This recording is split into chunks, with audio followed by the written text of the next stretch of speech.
part of the Press Play Podcast Network. Look up in the sky. It's a bird. It's a plane. It's Superman. This is Jason J. Lewis, the voice of Superman on Justice League Action. This is Mark Wade, writer of Superman Worldwide. You're listening to the Krypton Report.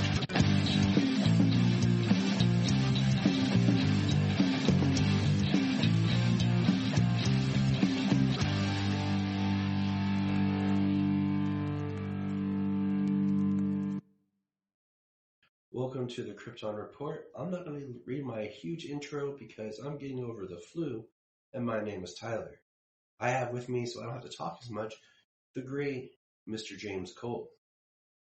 Hey. And so that James doesn't have to just talk by himself because I'm getting over the flu, I decided to drag our good friend Levi back. Welcome, Levi. How you guys doing tonight? Better than I have been. Yeah, I haven't heard much from Tyler this week. Normally we're talking every day, and I spent so much he's time been down. I've spent so much time, usually when I'm sick, I send out the joking picture of Dean Cain with the Kryptonite poisoning. But this time it was Christopher Reeves with the kryptonite poisoning, sun poisoning from Superman 4. I'm like, yeah, guys. Hopefully I make it, fellas. But there's been some news, so let's get into some news and some talking points, and no more about my sickness. Number one, I'm alive. Stargirl has finished season 3 filming, so that's exciting. I think sometimes that's the show we forget because it always kind of premieres at the awkward time. We're not sure when it's going to air. Because they just started renewing shows, and congratulations, we're getting season 3 of Superman and Lois, fellas. We're getting season 3. Awesome. How does that make you? Very excited to see that news. Yes. And then we're getting season 9 of The Flash. And that makes me happy, because I will say The Flash's quality is coming back. It dipped. COVID didn't help it. COVID kind of ruined The Flash for 2 seasons. But that show still just has a special place in my heart. And about a season and a half of that I got to catch up on. Yeah. So, that it's still going to be around, just brings me joy. Anytime I'm watching it and I hear that theme music kick in and it comes on, I'm just it's this comfort for me. So I'm glad it's still there. What about you, Levi? How you feel on The Flash? I am about 4 or 5 seasons behind, so that one I am a little indifferent on at this point, but I am trying to work my way through the Cicada season. So Cicada season was not bad, but then they did something in the mid of it, and I was kind of like, why'd you have to go that way? But I like the idea of the Cicada season. But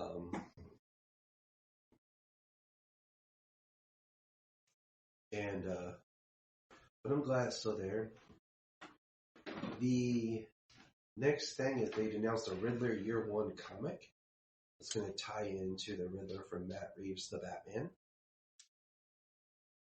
Did you guys see that announcement? Excuse me. Yeah. I'm interested to see that because I assume that because this is the reveal of the Riddler when he kills the mayor, there's stuff that he did in the prequel novel. I've heard snippets about. Speaking of the prequel novel, Riddler, I finally got mine. Did you? I haven't read it yet. I was on back order from Amazon. It showed up. So I'm going to try to get that thing this week. Keep going, James. So I'm assuming this Riddler Year 1 is from where we leave off in the movie, and for a little while.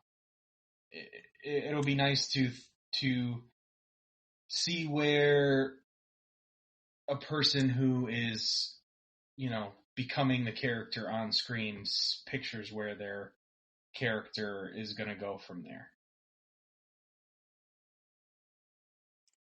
I think the thing that has me really excited with the Riddler year one is that Paul Dano is writing it himself. That's awesome. Yeah, He's exactly. a talented dude. That's what I mean. Like he got to portray the Riddler he gets to be, and now he gets to write the next year in comic format. So, James, you know how I asked you earlier today, like, why is it so cold? And your response was, because we live in Ohio.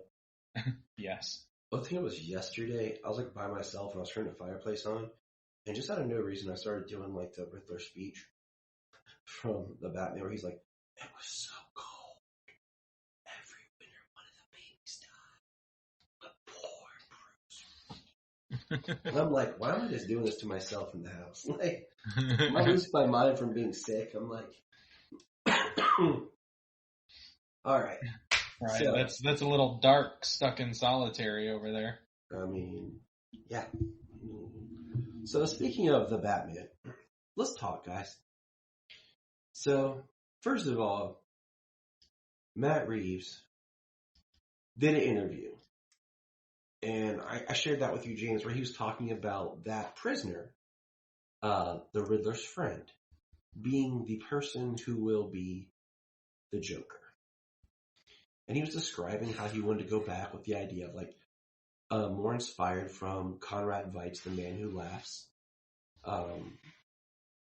about someone who's being born with a damage so they have a permanent smile.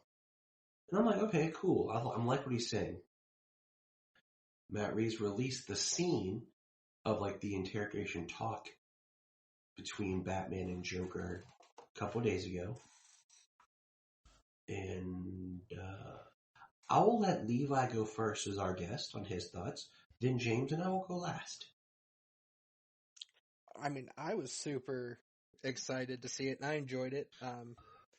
Definitely the shades of Mindhunter and a bit of Hannibal Lecter, like Reeves had talked about, hyping it up. Barry Keoghan as the Joker just intrigues me. He's quickly becoming one of my favorite actors, so I was excited to see it. What did you think about the scene and everything?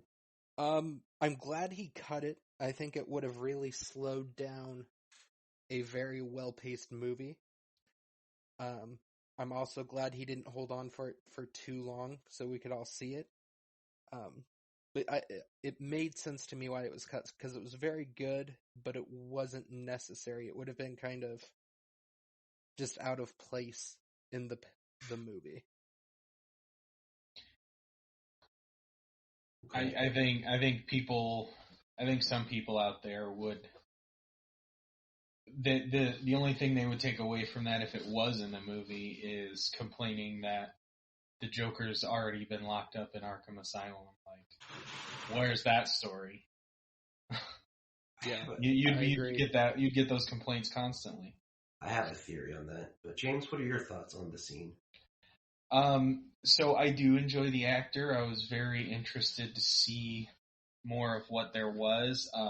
The premise of what Joker was supposed to be, basing it off of that character, and with the permanent smile. I mean, taking it back to the inspiration was a really great concept. And then we see the thing, and he's like, it's like his head is scarred all over. He's got tufts of green hair in places all over his head, and then his face, I mean, I don't know if deformed or mangled is the more appropriate term. He's grotesque. Like, yeah, grotesque. He looks worse than the third version of the Joker in Gotham. Yeah.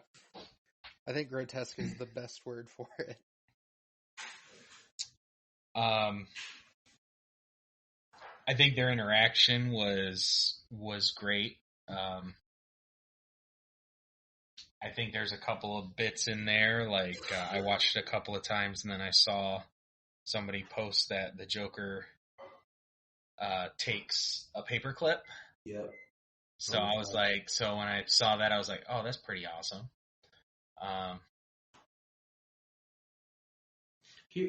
So here's my thought. I thought about what Matt Reeves was talking about everyone's not yet who they are. Right. So my working theory right now is that when Batman met this serial killer, he was the Red Hood. And he fell into the chemicals.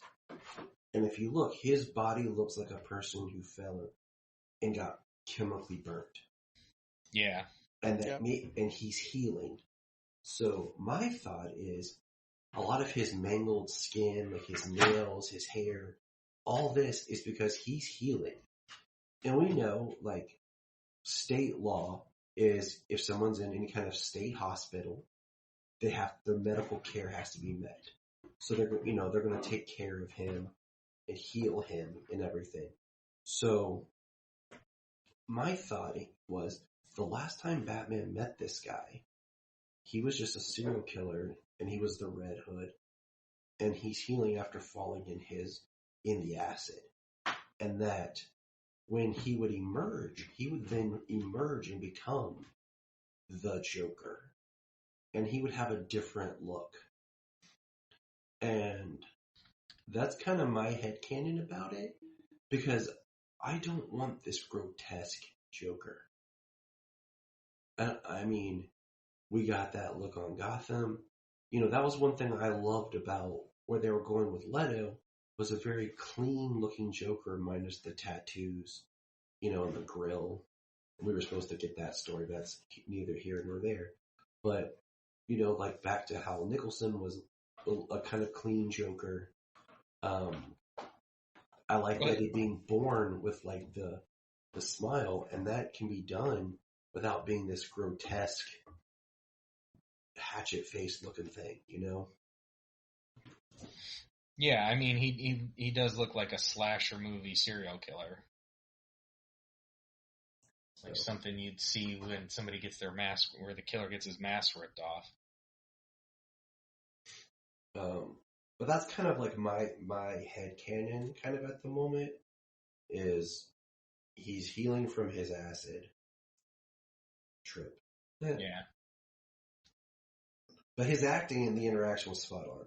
Like, I had heard that he was supposed to be a cameo in it and all this. So like I said before we saw the Batman, I made sure that Jania watched Eternals, because she had wanted to see it already, but I knew that he was in that. That's something that she could watch quite easily with him. And then when we saw it, she was like, "Who was that guy?" I was like, "It's like the guy from Eternals who played Druid." She's like, "Oh, interesting." So she was like, "All right, I'm in." So. I mean, he is very good. It's always compelling to see a very good actor portray a character, especially a character as iconic as the Joker.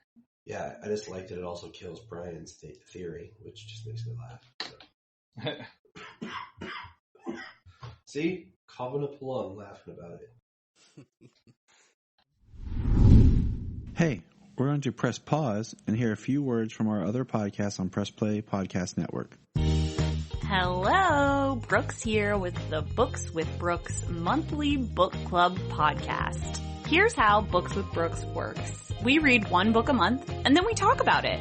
Classics like Stephen King's The Shining, debut novels like We Are the Brennans by Tracy Lang, and tons of other compelling, life-changing stories, one book and 1 month at a time. So come read along with us and then listen in.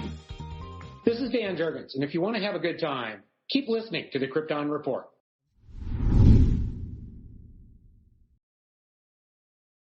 But all right, fellas. So, this week's episode of Guess Who Doesn't Live with Lana Anymore, starring Mr. Cortez and Lana Lang. It's our favorite character of Kyle. That's why we watch the show, right, guys? He's such compelling television. Oh, yeah, that's why I tune in. Kyle was a firefighting drunk. That's why I watch Superman and Lois. Right, Jania? Yep. Kyle. Everybody's favorite man. But no, seriously, we don't watch it because Kyle. Alright, so let's take the episode from the start, man. What'd you guys, just overall thoughts on the episode? Levi? Just overall, Yeah. the moments in the episode that were really good were some of the best, I think, in the season. Some of the little nods they did. One sequence there kind of in the middle was great. There was some stuff that really dragged on for me in this episode and had me going, can we get back to the story now, though? And I want to know what those are here in a minute. Oh, we'll get to them. Alright. James, what's your overall thought? Kind of a decent episode. Not entirely too much happens. Things do happen. But like a good chunk of the episode is Lana and Kyle, and they're just exchanging dialogue, discussing the debate coming up. And obviously it's entwined about their relationship because that's what they're preparing for. I'm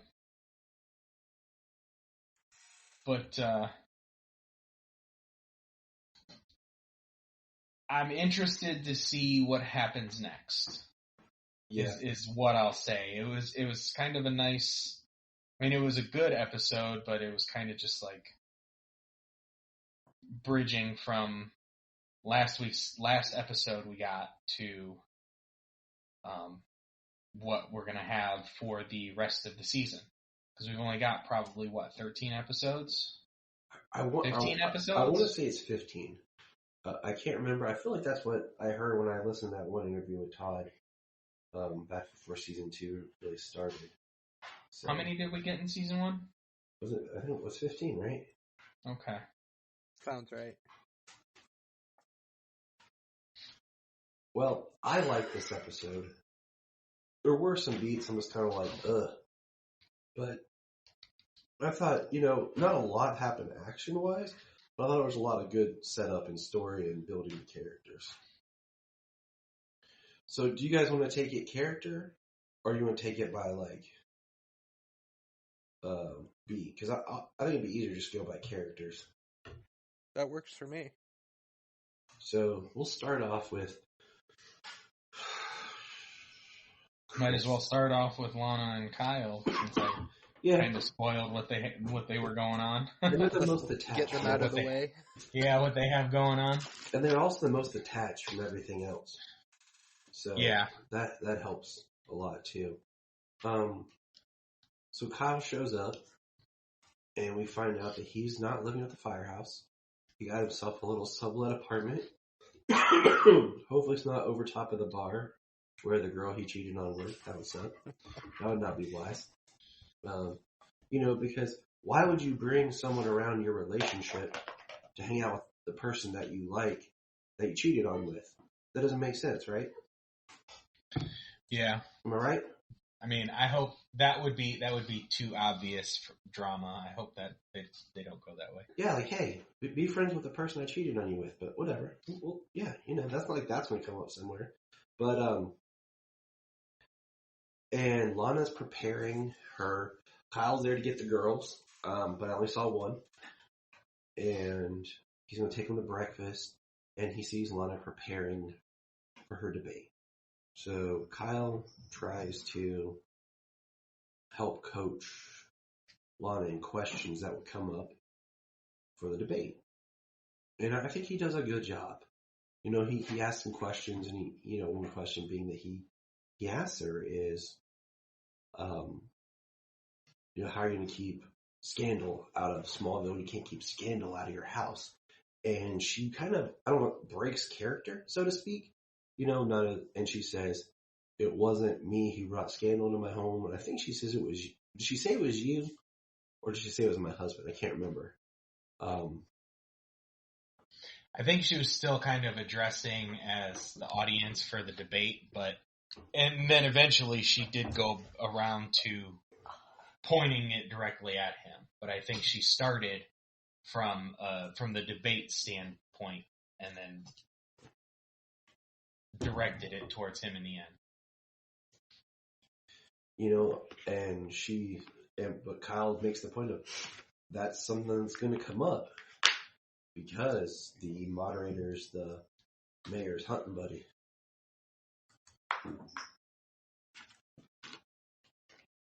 So I think the episode or the scenes that they had together were pretty good. I think they handled it both very well.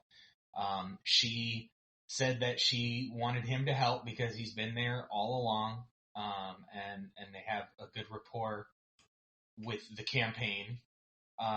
They do have that interaction where she kind of blows up on him, but he accepts it because that's what she needed to do to kind of get past it and work on what she needed to work on, all the questions that they had. So yeah, it was a very well written interaction. Levi, your thoughts? You're a big Kyle fan. I mean, I can't say the scenes weren't well written. I've got to agree with that. They were well done. To me, in an episode that was already a little slower paced, those ones in particular just felt like they dragged the pace down even more when there potentially was bigger fish to fry in the episode. I can agree with that. I can highly agree with that. Yeah, we do get a few big things in this episode from different characters. It was, I mean, if you think about it, like they're not in it that much. So I'm almost kind of curious what the next episode would be if those could have been scenes in the next episode.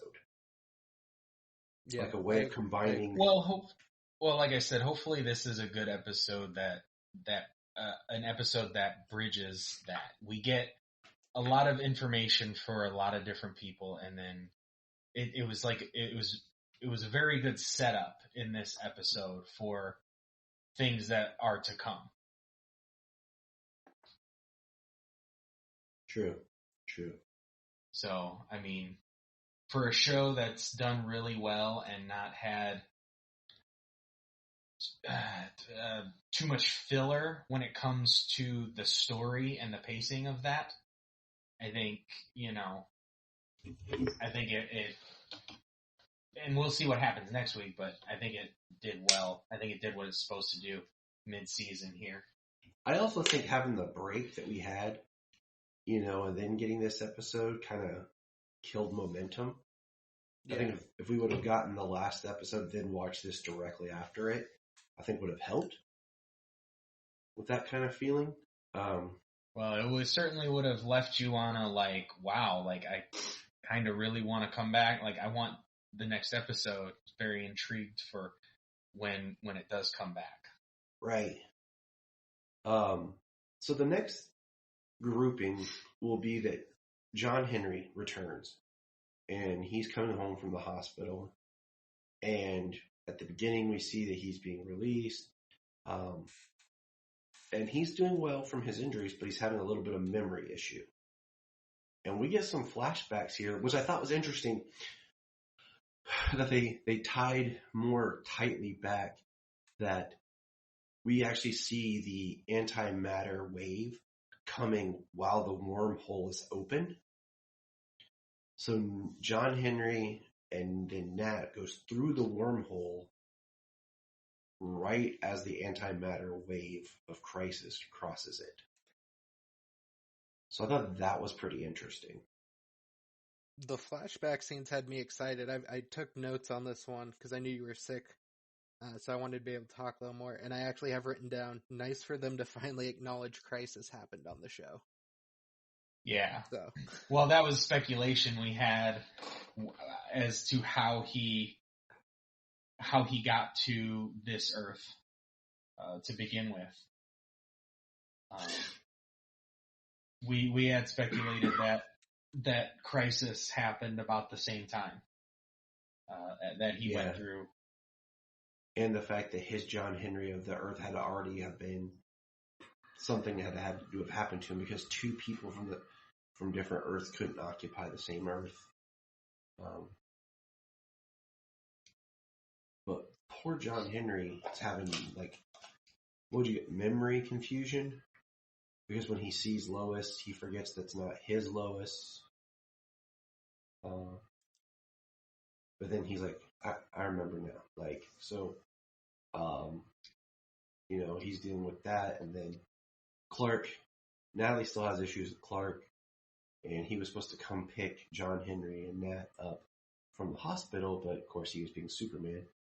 And we have a second scene with them where Nat goes off on Clark, and then John Henry and Clark talk about, she needs to learn that he's a different person and everything and spend time with her.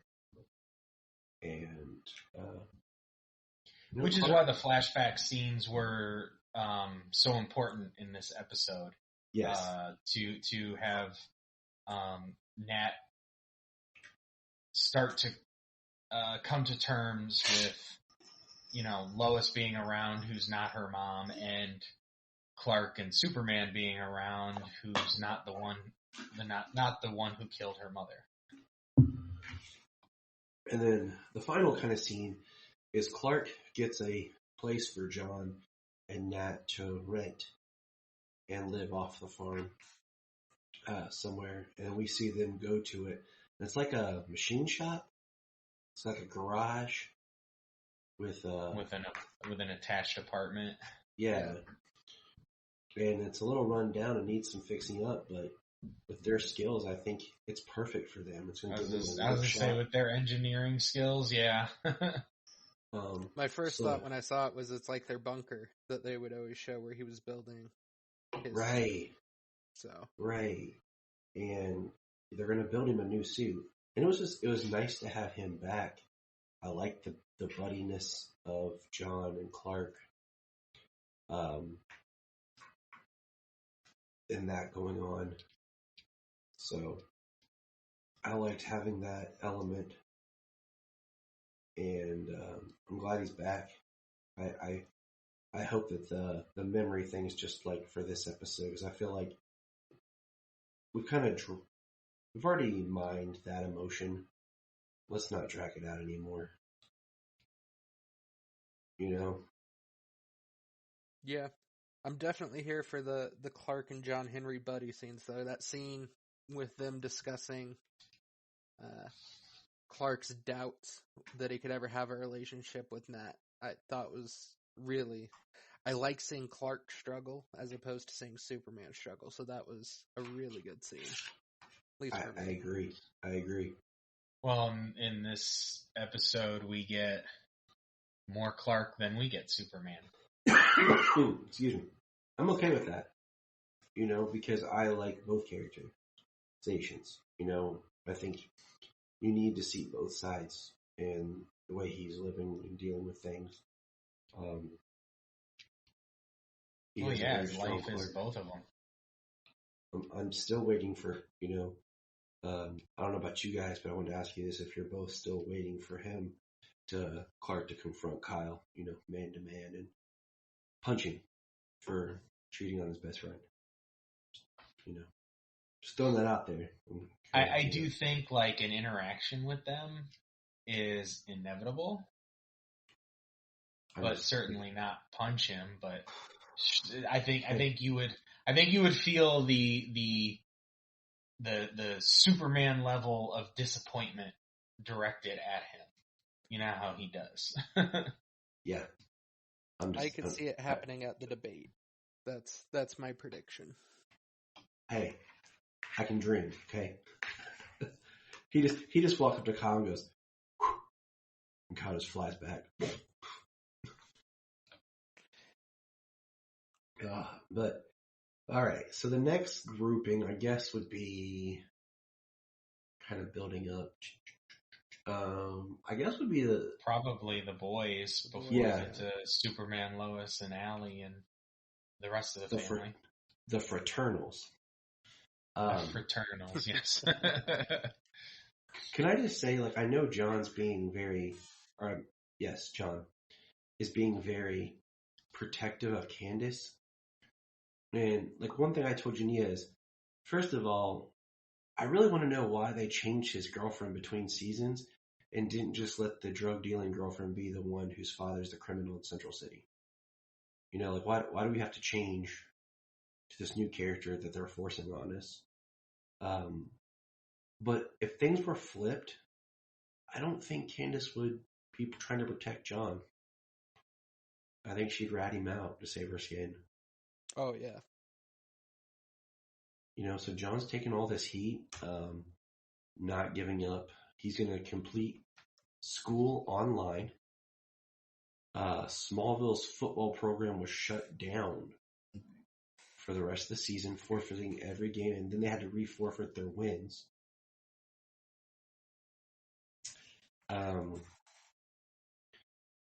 And John getting a job, which I found interesting.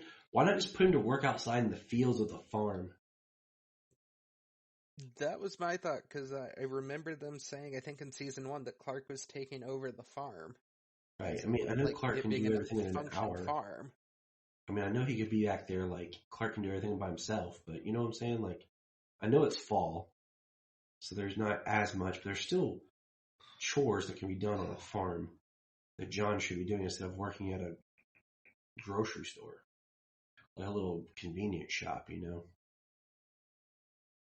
I'm sure they could find something redundant for him to do on the farm. You know, go stack this wood over there. Now go stack it over here. Oh, dude, I would so make my kid do that. Right. As punishment chores, straight up. They're like, you know what? Now that you spend half your day stacking the wood pile on the right side of the house, I really think I liked it better on the left. Get to it.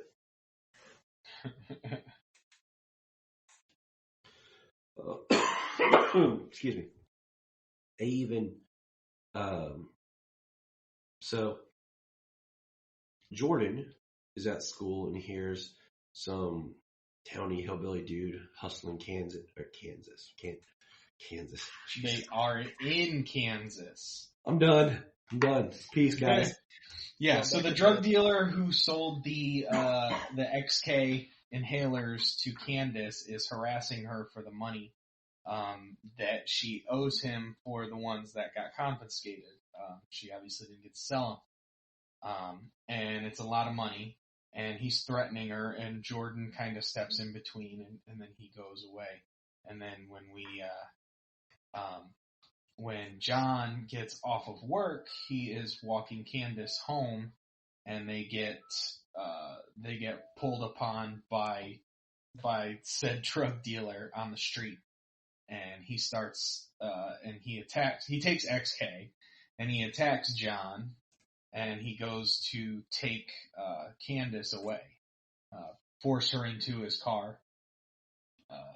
This is when Jordan is going to meet Sarah and her friend, what's her name, Andrea? Yep. Sarah's friend, who she cheated on Jordan with, who she wants Jordan to meet and be friends with and be okay with, who is the one person she felt she could rely on about her dad cheating on her mom, who would understand about parents broken up. It's a little convoluted, and I'm like, okay. And I like Jordan's reasoning for agreeing to it. He's like, I got distracted trying to protect your girlfriend. He was like, yeah. I agreed to it. And he hears them. He hears them being attacked, and he runs in to save the day. Which is actually pretty cool, you know. You got superpowered person versus this XK person. This guy on XK. Dude, Superboy begins. Yep. I cheered. When he uppercut him onto his car. Yeah, I'm glad he didn't throw him 30 feet. At least he uppercut him and sent him flying 30 feet. When he heard John yelling Jordan, he took off.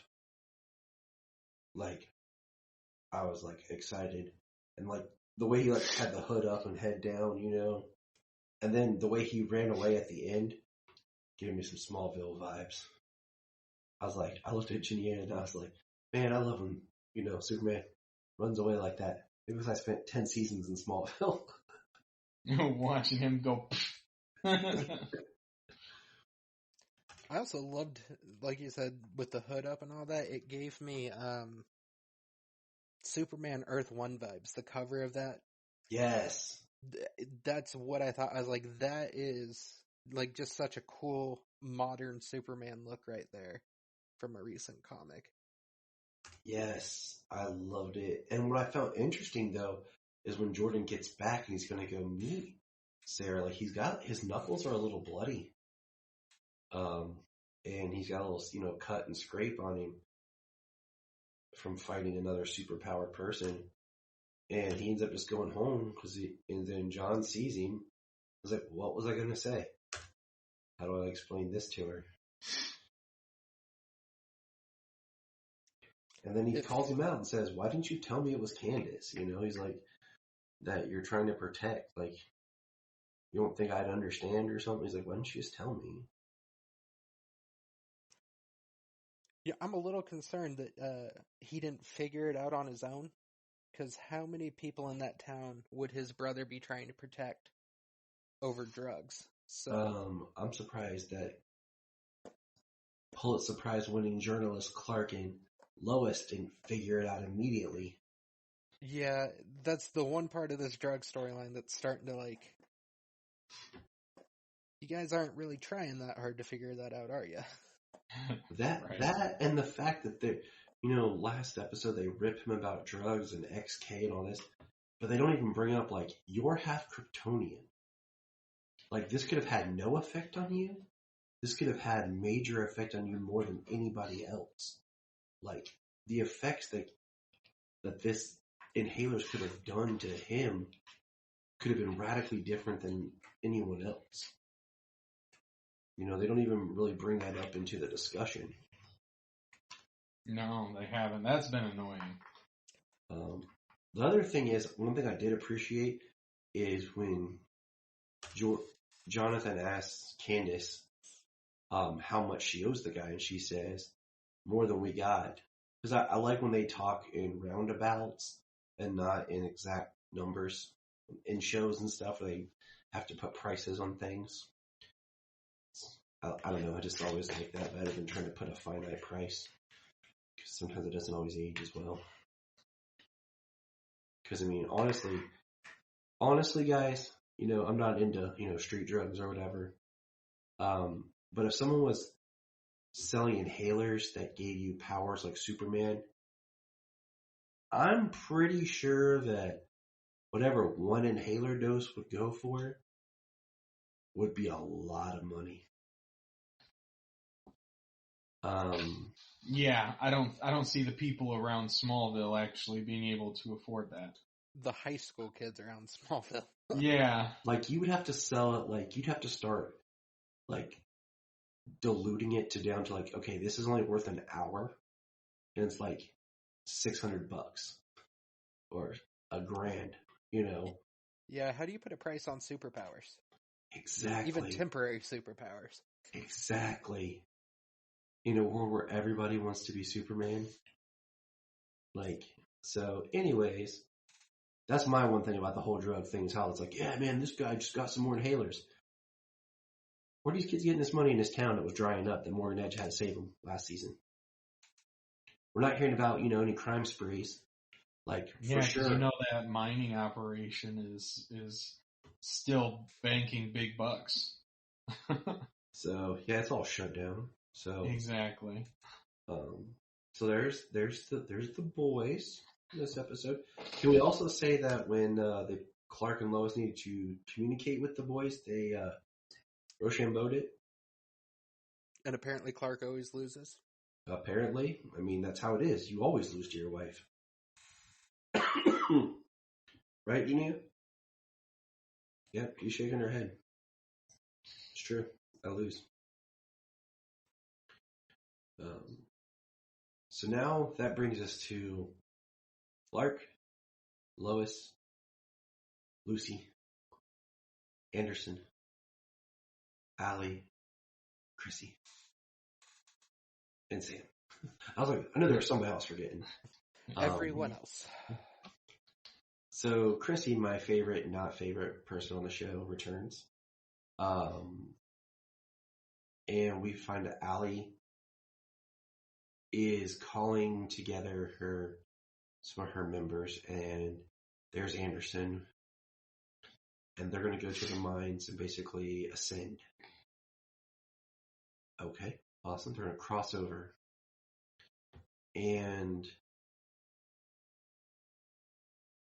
basically they pick up Chrissy and they make her put on a hazmat suit, and those helmets look pretty sweet, not gonna lie. And they go, and we see that there's other members already in there with their suits on, so we don't know who they are. And while in the mine, people are starting to get sucked up, and they're like getting crushed and screaming and pulled through. And when Chrissy starts to get pulled through, she screams, and Clark shows up, saves her, saves Allie. So other people are getting sucked in, and then we see Anderson takes the medallion and goes through. And that's the big moment of that scene. We don't know if Lucy made it, because earlier Lucy sent a cryptic text, basically sounding like she's saying goodbye to Lois and Sam. And I'll let you guys take it from here. Yeah. The super save was pretty awesome. Yes. Being able to save a few people from from being crushed by the I don't know, Event Horizon, by the portal. The save itself was cool. I think the thing that stuck out to me the most was that music they had for it was very Zimmer-esque. It kind of reminded me of Superman trying to pull away from the Phantom Zone, the Black Zero getting sucked back into the Phantom Zone. Exactly, the same thought I had, yeah. It was an interesting build-up to that, though. The hazmat suits, Chrissy, like everyone slowly walking towards their impending death, it seems like.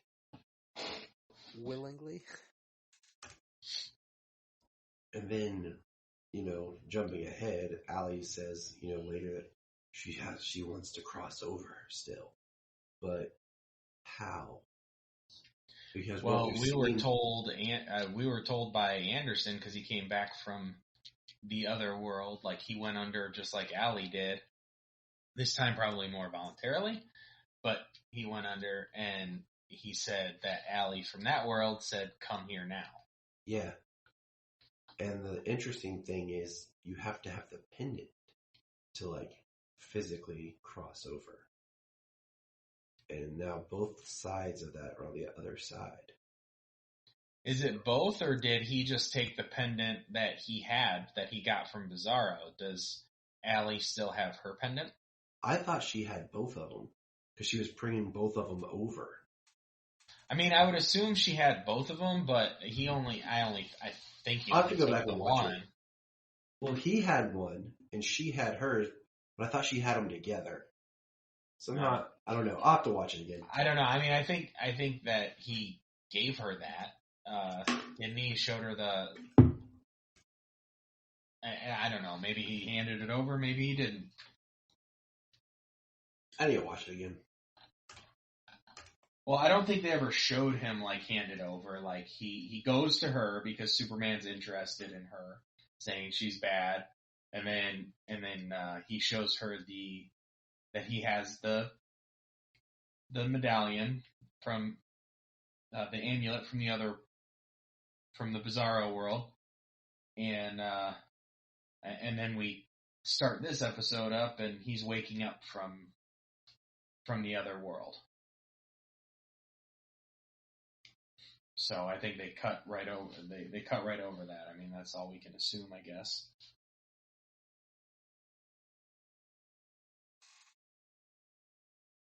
That's the one thing with the storyline this year. It's very unclear how any of the actual stuff is going to work, and I'm sure it'll be revealed, but it makes the scenes like this, the cave rescue and the aftermath, it makes them a little confusing to understand what actually happened.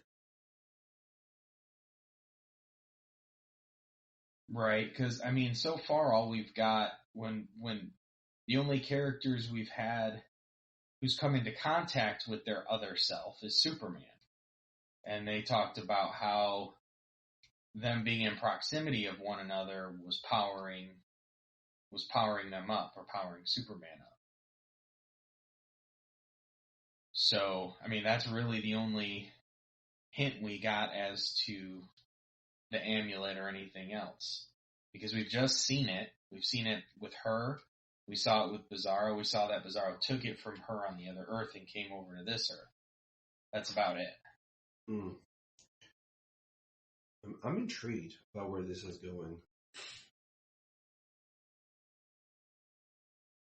So, what do you guys think of the Lucy part to this episode? Levi, you go first. I will read you exactly what I had written down for this. I said the Lucy storyline is meh, and then as I was typing that, the twist ending happened, and I literally in all caps wrote down until the end. So, the whole thing, the Lucy storyline this season I thought started out really good and really interesting, and then like what happened in this one was kind of boring until she reveals the twist at the end where she drugged her dad. I knew it. To steal his DOD badge, I think, she's probably going to try and break Ellie out. Because I'm sure she can just walk into a Department of Defense facility and open the cell and take her out, As soon as they showed him with that cup, I was like, you poor man. This is why I only drink things from cans and bottles. Okay? I'm picky. I don't trust even my wife. She makes me tea. She might be trying to slip something in there. She might be trying to take me down. Trying. I don't know, James. If suddenly you don't hear from me for a while, check my coffee cup. Check your coffee cup? I think if it's been a while, she might have gotten rid of the evidence. Yeah, probably. But, yeah, I was like, oh, man. It's like, if I die under suspicious circumstances, don't trust anyone. Not Jania. Yeah. Not even Jania. Especially not Jania. Exactly. But, yeah, that was... I do think it's interesting that you want people to see the truth or what all accept this, but the only way you can get it is to force them by tricking them and drugging them into it, not letting them willingly be a participant. That just seems wrong for your truth-selling side. Hey, I want you to feel this. Make it happen. I know it's on the CW, so they've kind of had to beat around the bush with it, but like I would love to have seen them like flesh out the cult aspect of this way more. I agree. Because this actress and the way they're doing it, like, she is creepy. There's a creepiness to her, like, even for, like, just cult leaders in general. Like, side tangent. I was rewatching some episodes of Boy Meets World the past 2 days, and, like, one of my favorite episodes is when Sean tries to join the Center, which is basically like a cult. And just the guy, who's the leader. And yeah, that's a comical version, but even then, like, that type of mindset of a person. Did you watch Boy Meets World, Levi?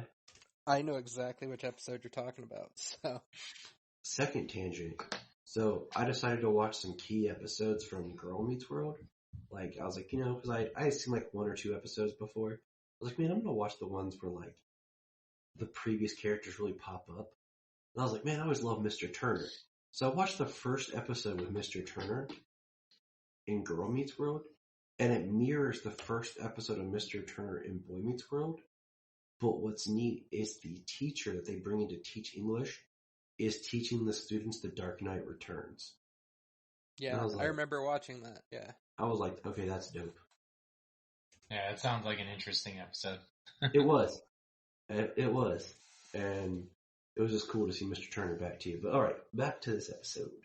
The whole cult leader thing, I think, yeah. Did you guys ever remember the show that came out called Cult that was on the CW? I don't remember that one. It only did I remember one the following.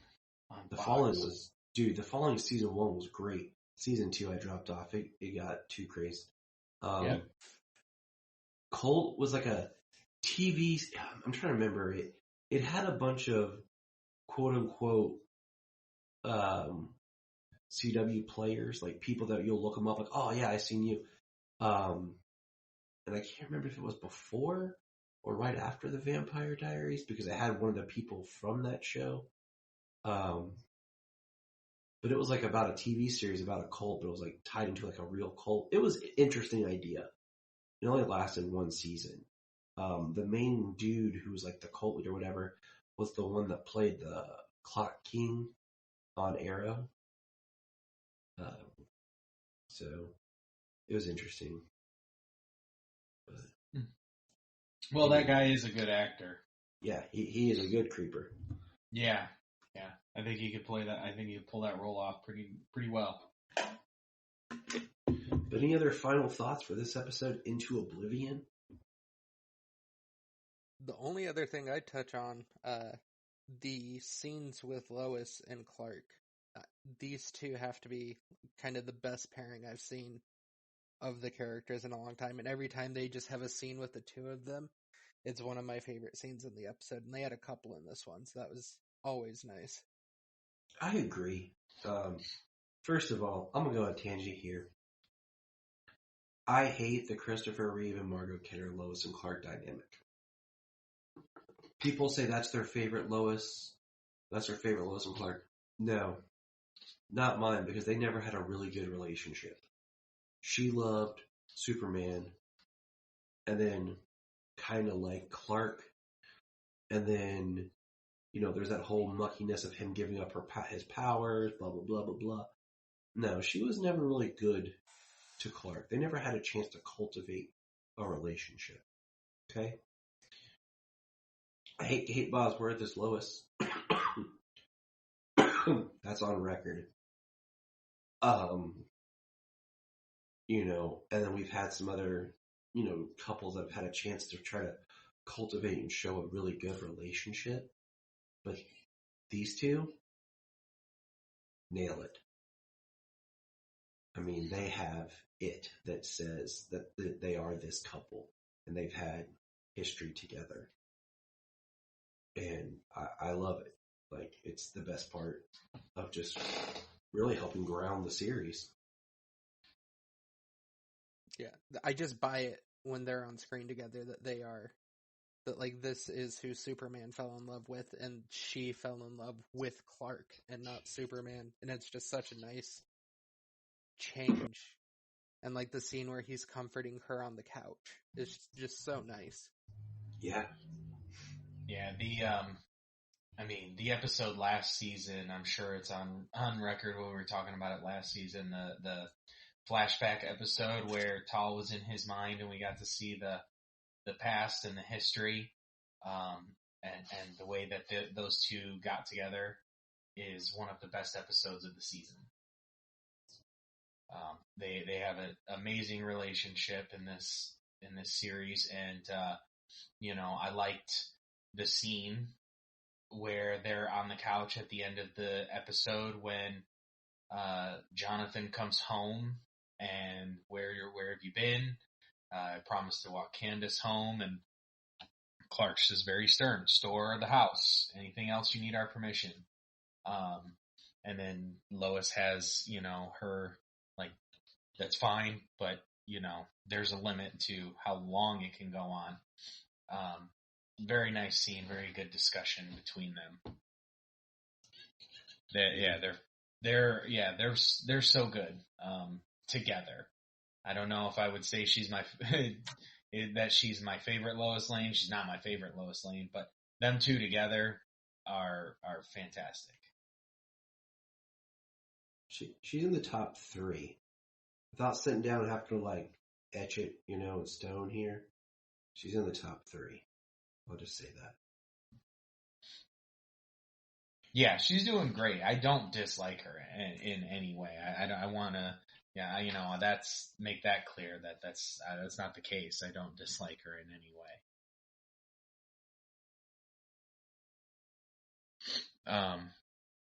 Like I said, it was a good episode. It was a little slower, but there was kind of a lot of setup coming back from the break that we had. We had Bizarro before, and now what's the ultimate end game for the rest of the season? And that's what I'm excited to see happen. We got that twist at the end where Lucy said she was the failsafe. There's more plans in the works, and I want to see them. All right, fellas. Any other final thoughts, Levi? No, nothing else from me. All right. Oh, hey. Thanks for being here, Levi. Go ahead and let people know where they can catch you online, drop your thoughts, your opinions. You're always fun to chat with on Twitter. And, oh yeah, wait, hold on. We didn't have our quick conversation. Levi has an addiction similar to mine. Which one? I have many. So, Levi's been indulging in buying McFarlane figures. More? What's some new ones that you got, Levi? I actually, the two newest ones I got are the Batman and Superman from The Dark Knight Returns. So. Nice. I guess you could also tack on the Pattinson, Batman, and Riddler as well, but those are a few weeks older. It has become quite a problem, and my wife is unhappy, so... Jania has not crossed that threshold yet. But within the past month, I bought The Flash from Zack Snyder's Justice League. I got, I got the black suit variant animated Superman, The Dark Knight Returns Superman. Solomon got the Red Hood from Gotham Knights. I feel like I'm missing one. I knew you were going to ask, so I went through and since we're just talking Superman on here, I went through and figured out which Superman McFarlanes I have. I have both of the animated Supermans. I have the Action Comics 1000, both of the Cavill variants, both of the Superman Unchained, Death Metal, Rebirth, Dark Knight Returns, and I have the Solar Suit Superman on pre-order. So I have on pre-order the Solar Suit. Is that the one you're talking about with the beard? Superman Lois one? Yeah. Can't wait for that one. I have the Superman fighting the Batman where he's like Doomsday. The Devastator one, yeah. Yep, I have that one. Oh, I bought Steppenwolf. That's the other one I bought recently. I bought the Justice League Steppenwolf. I've been sadly, and it is sad, I've been very good at not buying all the McFarlane figures. But I want them. I just pre-ordered the John Kent Superboy.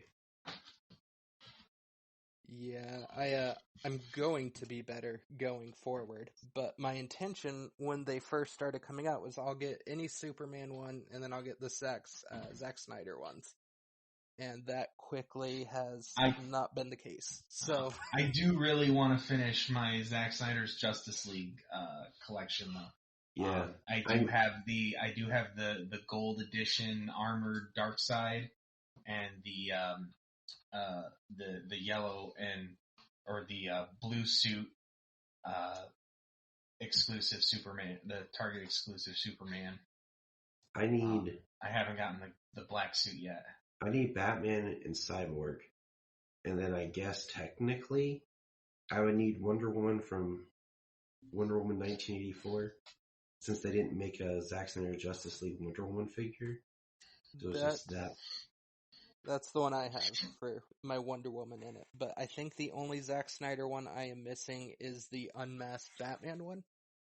So I've got both Darkseids, Steppenwolf, Aquaman. I've got both Flashes now that both of them are out. You win. My wife, I'm sitting next to a tote in my office where I have them next to me. So I also I bought plastic, and I bought a binder, and I started keeping all the cards in plastic like I did when I was a child with my trading card collection. Nice. I have been considering doing that as well. I didn't know what to do with them, and I was just like, why not just get plastic and have them display and flip through? And my kids think it's the coolest thing ever. Like, oh, we can look through all that. I'm like, yep. Heck yeah, that's awesome. So now we've talked McFarlane Toys because we are men in our 30s playing with action figures. And you know what? It's cool. Just trying to recreate our youth. Right. Now we can end the episode. Good night, everybody. Good morning, good night. All right, so where can people talk with you online, Levi? You can find me on Twitter at Round Superman. James, where can people find you? And we're out of time. Goodbye. Well, see ya. Where is Krypton? But yeah, James, where can people chat with you? I'm on Twitter at SupermanRed_KR. And you can find me just at Krypton Report. So remember, everybody, check out our Patreon. We are getting ready to do. I put an announcement up. We're going to do some cool new stuff with Patreon. We want to give 5 episodes a month of different styles. So check it out. $1 a month for Patreon. We have a cool commentary coming up soon. And remember, an awesome commentary, a new show that'll be interesting to talk about, one of our random discussion episodes. Yes. And that's what's going to be fun about the Patreon. Remember to check out Krypton Report on all social media platforms. Go to linktree.com/Krypton Report. You find all of our information right there. And if you want to keep Krypton from exploding, join our $1 a month Patreon. That's right. For $1 a month, you'll get extra special content that you don't get on the main show, like movie commentaries and whatever else comes out of our podcasts. So check it out, patreon.com/Krypton Report. But also, if you love Superman and DC Comics, please listen to the following: The Last Sons of Krypton, Superman the Animated Podcast, Holy Batcast, The Geek of Steel, Digging for Kryptonite, The Aspiring Kryptonian, The All-Star Superfan Podcast, and Superboy the Legacy Podcast. Enjoy.